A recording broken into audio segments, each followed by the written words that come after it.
Hello అండి అందరికీ ఈరోజు గోంగూర పులిహోర ఎలా తయారు చేసుకోవాలో చూద్దాము. ఫస్ట్ మనం ఫ్రెష్గా తీసుకున్న గోంగూరని ఒలుచుకొని పెట్టుకోవాలి. తర్వాత దాన్ని వాటర్లో వేసి ఫ్రెష్గా కడుక్కోవాలి.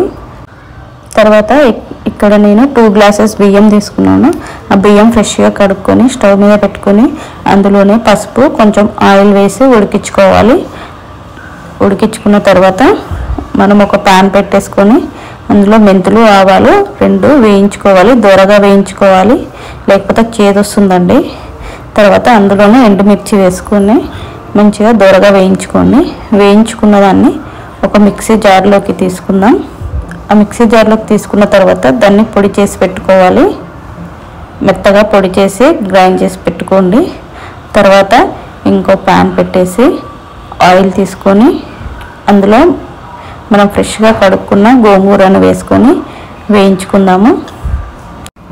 అది మెత్తగా ఉడికేంతవరకు వేయించుకోవాలండి, ఉడికించుకోవాలి. మెత్తగా అయింది చూడండి. ఇలా మెత్తగా అయినదాన్ని చల్లార్చుకోవాలి. చల్లార్చుకున్నాక గ్రైండ్ చేసుకోవాలి. ఈలోపు మనం ఉడికించుకున్న అన్నాన్ని ఒక గిన్నెలోకి తీసుకుందాం.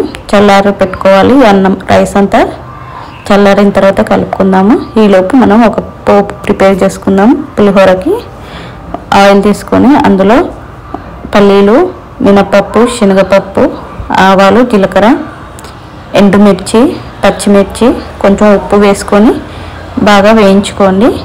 పచ్చివాసన పోయేంత వరకు వేయించుకోవాలి. ఇందులోనే కొంచెం కరివేపాకు, అలాగే ఇందులోనే కొంచెం ఇంగువ పొడి కూడా వేసుకొని కలుపుకుందాము. నెక్స్ట్ మనం ఉడికించుకున్న గోంగూరని తీసుకొని మిక్సీ జార్లో వేసి కొంచెం అందులోనే చింతపండు వేసి ఒక్క రౌండ్ తిప్పుకొని పక్క పెట్టేసుకోండి. తర్వాత మనం చల్లార్చిన అన్నంలోనే మనం మిక్సీ పట్టుకున్న పొడిని వేసుకోవాలి. ఇందులోనే జీలకర్ర మెంతుల పొడి, తర్వాత మనం తీసుకున్న గోంగూర, ఆ గోంగూరని కూడా మొత్తం అన్నంకి పట్టించేలాగా కలుపుకోండి. తర్వాత మనం వేసుకున్న పోపును కూడా అందులోనే వేసి మొత్తం కలుపుకోండి. కొంచెం ఉప్పు వేసుకొని అలాగే కలుపుకోండి.